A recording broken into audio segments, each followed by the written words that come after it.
Estoy grabando. Bueno, tenemos aquí a José Manuel Naredo y a Jorge Richman. Nos van a hablar del sistema monetario internacional y de una nueva propuesta para un nuevo patrón moneda. Es un trabajo que han hecho con un grupo de gente, también participante del 15M. Han sacado un pequeño librillo al respecto y ahora nos lo van a explicar más extensamente. Comentaba que después del emotivo cierre del acto que acabamos de ver y con la que nos está cayendo encima, pues empezar a hablar del sistema monetario internacional y de nuevas propuestas, pues parece un poco echar balones fuera del aquí y ahora. Pero vamos, yo creo que no debemos perder el contexto en general en el que estamos, y eso es un poco yo creo el objeto de esta intervención y de la presentación, un poquito con cargo a la aparición de este libro, que en buena parte es un libro del 15M, en el sentido de que había sacado yo un artículo en Público hace ya pues más de un año sobre sistema monetario internacional y materias primas, y entonces después hay gente que tomó algunas ideas y el afán de trabajarlas, y entonces se formó un grupo con gente del 15M y con Jorge Richman, ligado a la Universidad Autónoma, y ahí se hizo un trabajo colectivo. Y entonces con ese motivo pues precisamente salió este libro. Quiero decir que esto pues para mí es un gesto de optimismo, porque hace unos años hubiera dicho algunas cosas como estas que dije en ese artículo en Público y hubieran caído en saco roto, y si te he visto no me acuerdo. Sin embargo, aquí en este caso ha habido gente que ha recogido el mensaje, hemos seguido trabajando y se han descubierto cosas y aportado cosas que yo mismo no conocía, etcétera, con la elaboración pues de este trabajo colectivo. Por lo tanto, claro, yo no pensaba venir a dar una conferencia mía, sino que íbamos a venir los autores, me parece que somos 8 de este libro. Lo que pasa que es que el grueso están de vacaciones y me parece que nos hemos quedado en 2, ¿no? Entonces, bueno, como digo, pues el motivo era comentar un poco estas cosas sobre el panorama del sistema monetario internacional y el libro y este contexto en el que nos encontramos. Entonces, bueno, para ello quería decir, en primer lugar, que el trasfondo, uno de los problemas que ha motivado pues la burbuja inmobiliaria financiera global y la crisis global actual, pues arranca en parte de que los estados emiten monedas sin respaldo. Sí, perdón. Bueno, voy a tener una potencia de voz. El micrófono, ¿se oye mejor ahora? Sí. No, que decía que empezaré yo hablando un poco de contexto y luego ya Jorge Richman entrará más en concreto en los temas del libro, para luego finalmente pasar al coloquio. Pues decía que el problema que nos ha arrastrado a que se generaran las burbujas especulativas que nos han llevado a la crisis actual, pues arranca de que los estados emiten moneda sin respaldo ni consenso internacional alguno, ya que el actual sistema el sistema monetario internacional no tiene ninguna referencia monetaria a la que se vincule ese dinero que se crea, ninguna referencia monetaria internacional, como en su día fue el oro, ni tampoco esa creación resulta de consenso alguno, ¿no? Sino que entonces de pronto pues a Estados Unidos se le ocurre emitir dinero para comprar su deuda pública y emite pues ahí $500 millones para entonces dedicarlo así, y entonces aumenta la liquidez internacional de un modo impresionante, de motu propio, sin más. Y entonces esto que pasa, pues claro, es lo que ha permitido que se fuera generando los otros activos, toda la cadena de activos y pasivos financieros.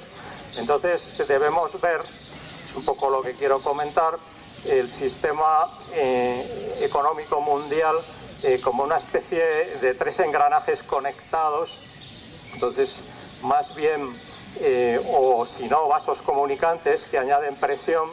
Uno de ellos es la creación de activos financieros y, en primer lugar, la primera creación es el propio dinero, ¿no? Y entonces, muy en particular, el dólar, que como vamos a ver después, ahora seguidamente, pues es la principal moneda del mundo, ya que más o menos 2/3 de las reservas internacionales de divisas son dólares, ¿no?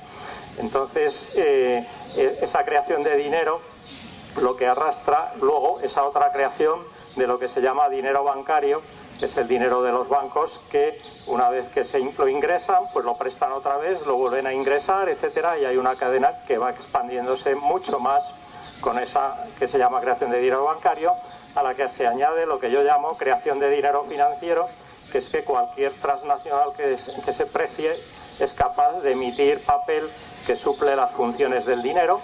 Por ejemplo, pues Telefónica España hace una ampliación de acciones y con ese papel que emite, pues compra Telefónica del Perú o retribuye a sus propios directivos o a los propios accionistas. Precisamente ahora hace poco salió en la prensa una noticia, era que el Banco de Santander no podía por primera vez retribuir a sus accionistas con una ampliación de acciones, porque no estaba al horno para bollos, los mercados no están para que pueda ampliar acciones el Banco de Santander con la caída de cotizaciones que hay de la banca española, ¿no? Entonces se le acabó esa posibilidad con la crisis precisamente de crear dinero financiero. Bueno, pues estas creaciones de activos financieros han estado creciendo a tasas que doblaban a las de la renta o producto nacional o a las del comercio mundial, tasas superiores del orden del 12-14% anual, y entonces durante los últimos decenios que desembocaron luego en las burbujas y la crisis actual.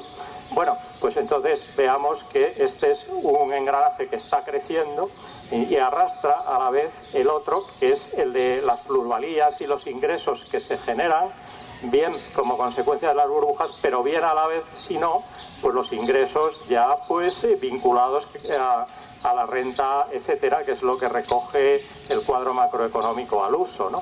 Y entonces, bueno, esos ingresos que crecían también pues a tasas arrastradas en parte porque esa creación monetaria amplia de activos financieros pues lo que generaba es el efecto riqueza, y entonces daba mucha alegría al pulso de la coyuntura económica, que es un poco lo que hemos vivido en este país durante todo un decenio. Y entonces lo que ocurre luego ya, entonces todo esto arrastra luego el segundo engranaje, el comercio. Se mueven todos los flujos de materiales, de energía, etcétera, todo el comercio mundial, entonces las compraventas pues de bienes, servicios, todo esto, pero luego todo esto tiene una materialidad potente, entonces arrastra otro engranaje, que es el engranaje del metabolismo económico de la biosfera, que es lo que mueve más tonelaje hoy día, incluso que cualquier fuerza geológica planetaria. Es que el comercio, en realidad, en el mundo, pues mueve este tonelaje inmenso, y sobre todo en este país en el que la materialidad era más potente todavía al estar vinculado precisamente al ladrillo y el cemento en buena parte, ¿no? A esa industria nacional que era el ladrillo y el cemento. Bueno, pues entonces este engranaje es clave, pero la primera pieza de este engranaje es precisamente el sistema monetario internacional, con la capacidad de crear dinero de los países y actualmente patrocinado, como digo, pues por el dólar, ¿no?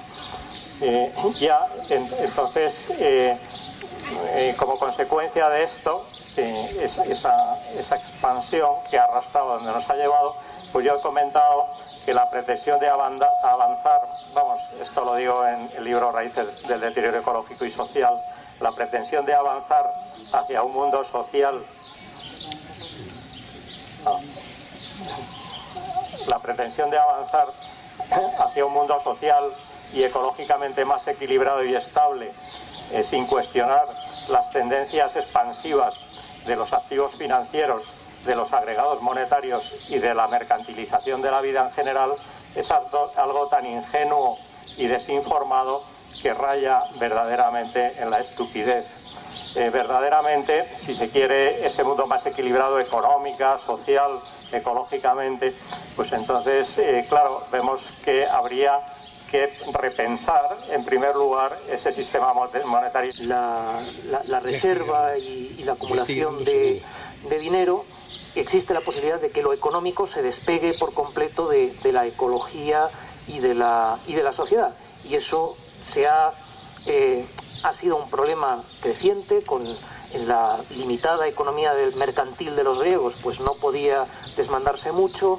En las economías capitalistas se han abierto pues espacios muchísimo mayores para eso, y en el capitalismo financiarizado de los últimos 3 decenios aproximadamente, pues se convierte en un fenómeno pavoroso, ¿no? Como decía antes José Manuel, claro, puede parecer que tiene algo de lujo intelectual el dedicarse a reflexionar sobre esto en un momento en el que casi no atinamos pues con las medidas de respuesta inmediata a agresiones y deterioros y lucha de clases desde arriba, de los de arriba contra los de abajo, pues que son cada vez más fuertes. Y sin embargo necesitamos mantener también, pensamos, pues un espacio de reflexión también para esas cuestiones de fondo, aunque no sea más que porque en el tipo de crisis sistémica que estamos viviendo pueden producirse también pues quiebras en el orden dominante de tal magnitud que lo que parecen propuestas muy alejadas de la política concreta ahora pueden tener que convertirse, igual en condiciones que tampoco son muy buenas para nosotros y nosotras, en asuntos pues mucho más cercanos dentro de algún tiempo. Bueno, y de ahí el interés de recuperar aquella propuesta a la que se refirió José Manuel en uno de los artículos que publicaba en el diario Público la primavera pasada, la primavera de 2011, donde recordaba cómo algunos economistas importantes habían explorado la idea de una moneda internacional basada en materias primas, particularmente en los años 60 y 70 del siglo XX, aunque luego vimos, al ir trazando un poco la genealogía de esa idea, que tiene sus raíces ya en algún gran economista del siglo XIX como Gibbons, ¿no? que ya en los años 70, pero del siglo XIX, también lo propuso. Hay luego otro momento de debate intenso sobre la cuestión, ya en el contexto de crisis, después de, bueno, en la salida de la Primera Guerra Mundial, y luego mucho más con la crisis del 29 y en las turbulencias de los años 30, otra vez en la salida de la Segunda Guerra Mundial y la gestación del sistema de Bretton Woods, y luego en otro contexto diferente en los años 60-70. Ahora volveré a ello. Moneda internacional basada en materias primas. Bueno, lo primero que puede uno pensar es que como de hecho los intercambios internacionales han estado basados en una materia muy concreta durante muchos siglos, ¿no? El oro ha sido la base del sistema de intercambios internacional desde hace muchos siglos hasta hace relativamente poco tiempo, ¿no? El patrón oro clásico, digamos, funcionó sobre todo en los decenios últimos del siglo XIX y hasta la crisis de los años 30.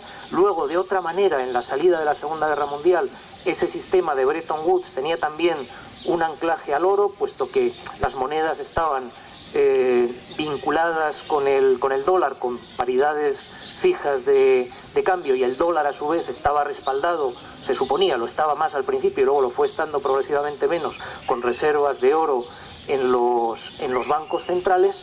Y después hay un cambio muy importante, ¿no? Una de esas fechas históricas que no, a las que pues en la escuela y en el bachillerato quizá no les dan la atención que merecerían. En 1971 se produce un giro muy importante en la política económica mundial, cuando los Estados Unidos de Nixon unilateralmente rompen el sistema de Bretton Woods, desvinculan el dólar de esa referencia al oro, de ese cambio pues por cierto número de onzas de oro para cada dólar, y a partir de ahí entramos en lo que hemos vivido hasta hoy. Monedas fiduciarias ya no respaldadas por ninguna clase de metal ni de otro material, mucho más desvinculadas de las realidades económicas subyacentes, y con esa posibilidad que antes no existía de esa forma, pues de crear moneda dándole a la manivela de fabricar billetes el Banco Central, o con esos otros con esa creación de dinero bancario y financiero que ya antes mencionó José Manuel. Bueno, si el dinero es una palanca de poder, de dominación tan importante, aunque cumple también algunas funciones necesarias, plantearse otro sistema internacional es importante. Hay básicamente tres opciones, ¿no?, a la hora de pensar en otras monedas o otra moneda para intercambios internacionales, ¿no? Básicamente tres grandes vías. Una de ellas es un poco lo que hemos conocido con el dólar como moneda clave, o con un conjunto de monedas fuertes respaldadas por mucho poder económico y militar de los estados dominantes. A eso se llama sistema de moneda clave, ¿no?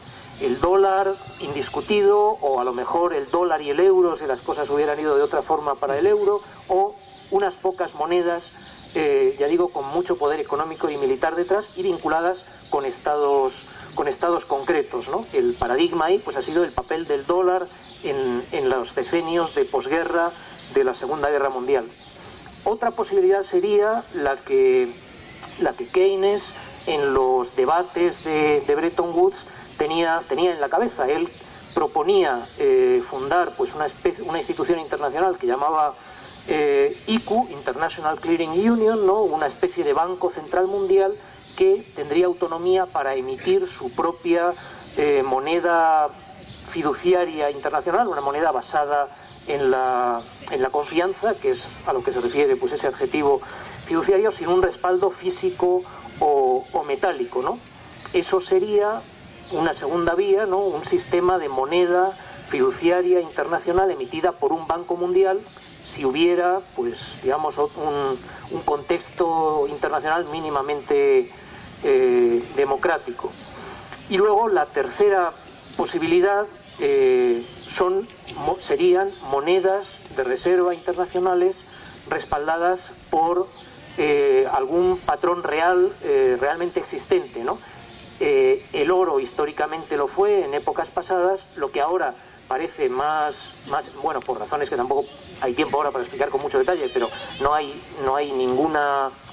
No tendría interés volver al patrón oro, pero en cambio explorar esa idea de un sistema basado en una cesta de materias primas es más interesante, ¿no? Y es lo que hacemos, aparte de algunos análisis más generales, en este librito. ¿De qué se trataría? Bueno, como antes dije, la idea vuelve otra vez a ser considerada en serio en los años 60 y 70. Ahí estamos en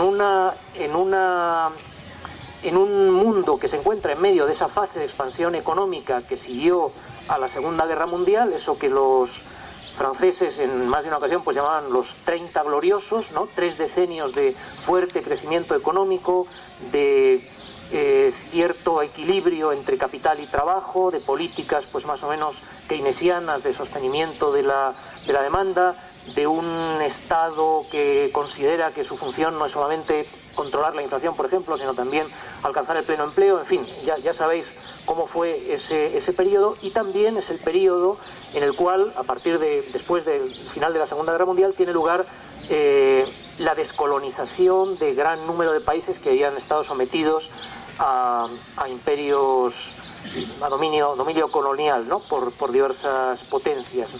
Se crea lo que se llama entonces el tercer mundo, con aspiraciones legítimas pues de mejora y de y de emancipación, y son los años, en los 60-70 también, en que se debate un nuevo orden económico internacional en el cual, digamos, pues hubiera mejorase la situación de esas excolonias en relación con sus exmetrópolis, ¿no?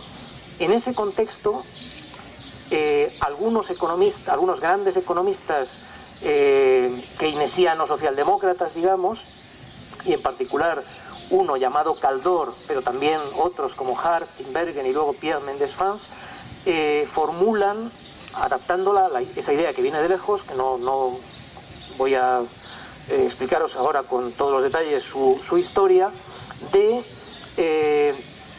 crear un nuevo sistema monetario desplazando al dólar, que es bueno, pues un sistema injusto y también inestable, ¿no? Cuyas debilidades y carencias pues habían señalado también grandes economistas como Triffin en los años 60, desplazar al dólar de esa posición que tiene y crear un sistema más justo que permita en particular un reequilibrio, digamos, norte-sur, ¿no? Empleando una terminología que es posterior. ¿De qué se trataría? Seleccionar una treintena de las materias primas más utilizadas en la economía mundial y no susceptibles de ser los precios internacionales demasiado manipulados, o sea, que no hubiera formación de precios, digamos, controlada por algunos agentes poderosos, y basar la nueva moneda en esa cesta de materias primas, que serían materias que tendrían que cumplir las condiciones de que fuesen relativamente homogéneas, que admitiesen estandarización, metales básicos o materias primas agrícolas básicas, esa clase de materias primas, y que pudieran también conservarse en almacenamiento de forma razonable. De forma razonable quiere decir, pues como lo hacemos en la actualidad con el trigo o el arroz en silos, que se pueden conservar un tiempo, o con minerales que también almacenamos ya. De hecho, ¿no? Hay una gran cantidad de distintas grandes empresas y países han creado en distintos momentos esas reservas de materias primas, pues algunas con gran interés estratégico, otras con funciones de estabilización de precios a veces, ¿no? Otra de las fuentes intelectuales, de hecho, de la idea de esta moneda son las propuestas de la FAO, ¿no? La Organización de Naciones Unidas para la Alimentación, desde su creación, de crear stocks suficientes de cereales básicos para impedir grandes oscilaciones de los precios en los mercados mundiales. Bueno, estos economistas, en ese contexto de descolonización y crecimiento económico, como Caldor, Tinbergen, Mendès France, presentan su propuesta con una función de no solo de reequilibrio de poderes entre norte y sur, sino también de estabilización de la economía mundial.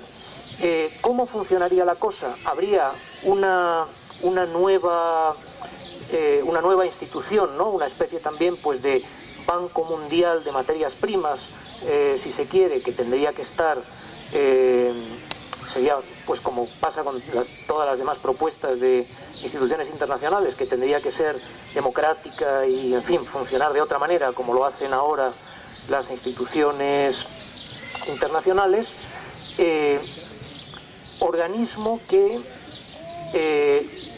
controlando aproximadamente entre el 10 y el 15% de las cantidades de esa treintena de materias primas básicas usadas por la economía mundial en un año, ese sería el orden de magnitud de las materias que respaldarían la moneda, emitiría esa moneda de reserva e intercambio internacional, que si quisiéramos, pues cabría llamarla, en un pequeño homenaje a Keynes, Bancor basado en materias primas, buscando estabilizar los precios en los mercados mundiales, no de ninguna de esas materias primas en particular, sino del conjunto, del índice ponderado de esa treintena de materias, ¿no?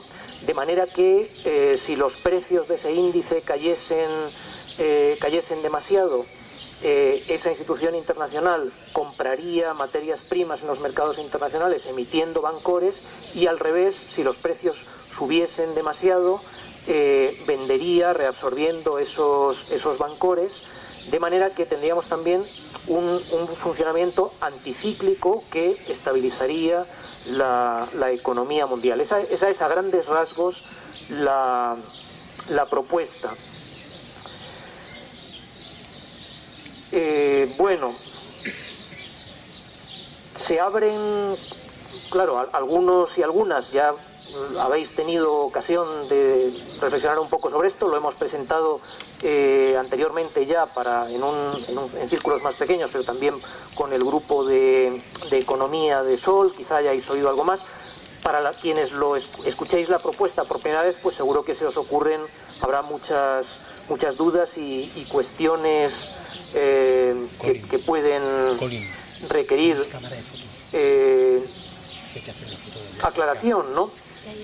Una primera cuestión muy importante para nosotros, que ya no nos encontramos en ese contexto de los años 60, 70, pues de descolonización, con estados jóvenes que buscaban en los países del sur mejorar sus condiciones de existencia, y también pues de ese crecimiento económico, en fin, keynesiano constante de aquellos años, sino que y en un mundo que todavía no había alcanzado los límites del crecimiento. Para nosotros, que ahora estamos en la situación que ya conocéis, que no hace falta describir otra vez, pero que en particular sí que quizá valga la pena recordar, nos encontramos más allá de los límites del crecimiento. Ya no estamos en lo que los economistas ecológicos pues alguna vez han llamado un mundo vacío, un mundo no saturado en términos ecológico-ambientales, un mundo con mucha naturaleza y muchas materias primas básicas y poca gente, sino en un mundo que en términos relativos tiene mucha gente, poca naturaleza, menos recursos naturales, un mundo en el cual desde los años 80 aproximadamente pues la huella ecológica conjunta de la humanidad supera la biocapacidad del planeta y no ha dejado de crecer desde entonces, y además en esa fase de capitalismo financiarizado que ha dejado neoliberal, neoconservador o neocaciquil, como dice José Manuel muchas veces, que ha dejado atrás también aquel otro contexto político-económico, pues de capitalismo regulado, keynesiano, del que antes hablábamos. Algunas de las motivaciones para explorar una idea así son bastante diferentes de las que podían tener en los años 60-70, ¿no? En particular, algo que enseguida nos vendrá a la cabeza es una pregunta del tipo siguiente: bueno, pero vamos a asumir los precios de las materias primas básicas en los mercados mundiales para respaldar esa nueva moneda, cuando por otra parte sabemos que esos precios no los podemos dar por buenos, tanto a partir de consideraciones de justicia mundial como de consideraciones de economía ecológica, ¿no? Desde la economía ecológica pues se nos está diciendo constantemente que no puede ser estar valorando los recursos naturales y las materias primas a partir de costes de extracción en un mundo que está ya más allá de los límites del crecimiento, ¿no? Hay todo el trabajo pues que han hecho distintos economistas con propuestas diferentes. El propio José Manuel, junto con otros investigadores españoles, pues desde hace tiempo han desarrollado una metodología para calcular en términos físicos, en términos energéticos, lo que serían los costes de reposición de por ejemplo, las materias primas metálicas y también algunas otras. Bueno, la valoración de esas materias primas que respaldasen una posible moneda internacional basada en materias primas no puede dar por buenos los precios actuales, lo cual quiere decir que hay toda una dimensión previa político-económica, digamos, de reajustar esos precios, introduciendo, por ejemplo, pues las consideraciones de justicia hacia las generaciones futuras, ¿no? Tener en cuenta de alguna manera no actuar como lo hacemos ahora, como si fuéramos la última o la penúltima generación que va a vivir sobre la Tierra, en cuanto a esa fijación de precios, sino tener en cuenta la que será la demanda futura de otras generaciones de seres humanos a la hora de fijar esos precios, ¿no? Bueno, esa es solo una de las preguntas que seguramente se nos ocurrirán. En el libro pues hemos tratado de explorar algunos de esos interrogantes y anticipar respuestas para algunas de esas dudas, pero posiblemente pues no para todas las que podáis tener. Para no alargarme demasiado, quizá lo dejo aquí. Con esa presentación puede bastar y pasamos, si queréis, a la fase de coloquio. No sé si José Manuel quiere matizar alguna cosa antes de... No, quizás sobre todo decir que la función de este libro es recordar que hay múltiples alternativas, ¿no? Porque eso de que no hay alternativas, pues entonces por eso hemos querido desempolvar pues todo este género de propuestas, pero que además respecto al sistema monetario internacional, pues es que la primera sería sin más controlar el dólar y la política que hace Estados Unidos, ¿no? Sin cambiar nada, ¿no? Entonces sería lo lógico, puesto que tiene consecuencias planetarias, pues que la población mundial pues participara en la toma de decisiones que sea respecto al sistema monetario internacional actual y con el dólar. De ahí ya, si se inclinan las fuerzas en cuanto a esa posibilidad de participación, pues claro, se puede inclinar hacia el cambio de sistema, que es un poco lo que estamos comentando. Y pues entonces, no sé si pasamos al coloquio. Y luego ya Jorge Richman entrará más en concreto en los temas del libro, para luego finalmente pasar al coloquio.